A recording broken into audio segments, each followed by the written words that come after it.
Hey, I'm Taylor, and for my final project, I chose to do a project over HIV slash AIDS.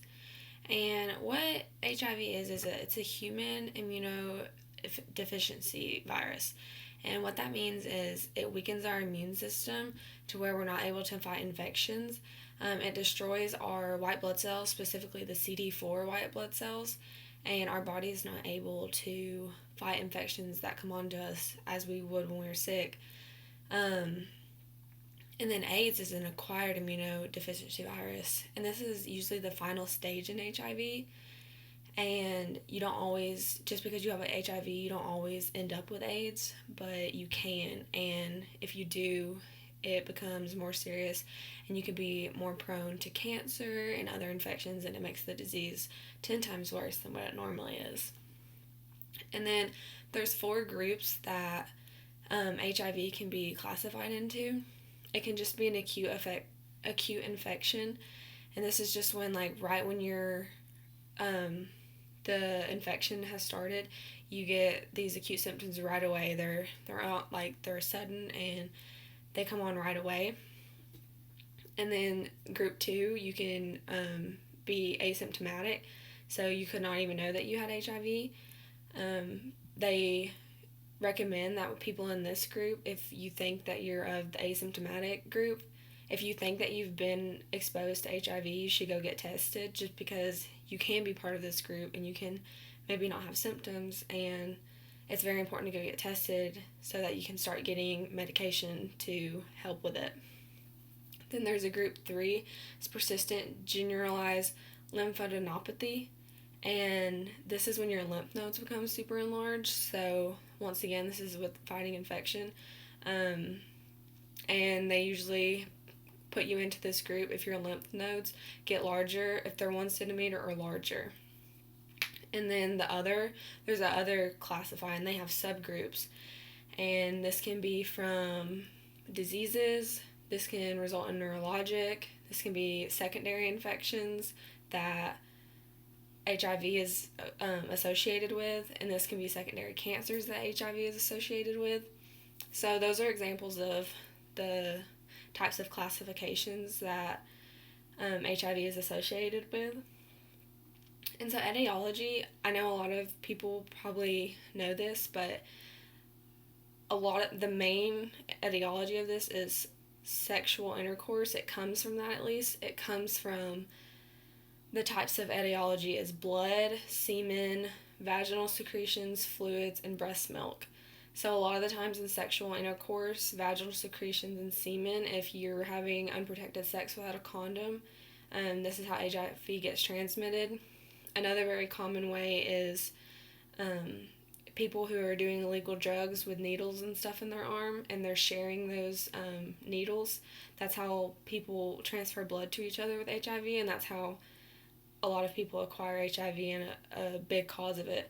Also, if a pregnant woman has HIV and she has a baby and it comes through her vaginal secretions, then that's a way that it can get transmitted to the baby.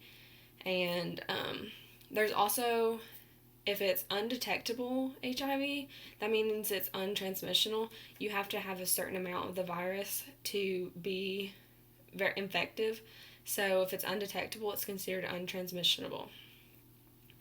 Some of the manifestations in the classifications earlier in stage one, it's more like flu-like symptoms in the acute one.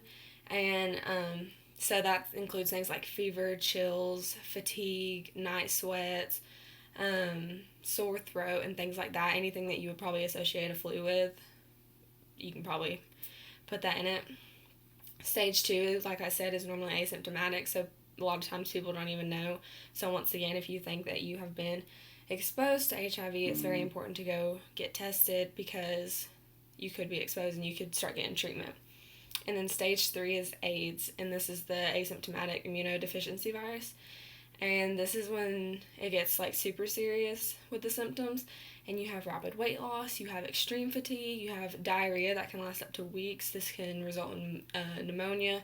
You have red, purplish blotching of the skin, memory loss, and a lot of neurocognitive symptoms with that. So stage 3 is when it gets really serious with the signs and symptoms and you really need to seek treatment. Diagnosis. Usually diagnose this disease with blood tests because they do blood tests to assess the amount of antibodies for HIV in the blood. So they measure the antibodies to see that your body is producing them to fight this infection, so they know that you have HIV. So they do blood tests, and then some examples are the ELISA test. There's home tests that you can get from your doctor. You do a saliva test where they do the inside of your cheek. They do viral blood tests, and this is to see how much of the virus that you have, so they measure how much HIV you have in your body. And then there's a Western blot test, and the Western blot test is usually used to confirm an ELISA. So if an ELISA is positive, you usually do a Western blot test to officially confirm the diagnosis.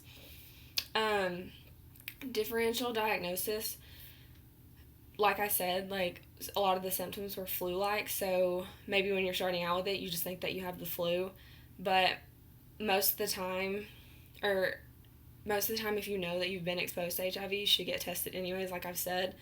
And then, but a lot of times that people who don't know they've been exposed to HIV because they've had a partner that didn't tell them, or they accidentally got pricked by something and they just didn't think about it because they didn't know it was possible, it can resemble flu-like symptoms. So it's very important to really pay attention to your symptoms and get tested if you think that you need to, because they resemble a lot of different illnesses like the flu. Complications of this disease is that it weakens your immune system. So this means you're prone to getting any sickness that you're around. You can get the flu, you can get pneumonia. I mean, it just goes on and on. So because of your weakened immune system, you're not able to fight anything really.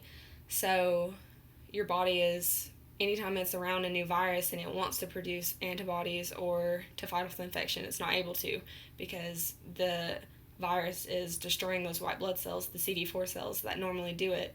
So this can result in any complication that if you're around and you are transmissible to it, then you're able to get the infection. So that's HIV, and thank you.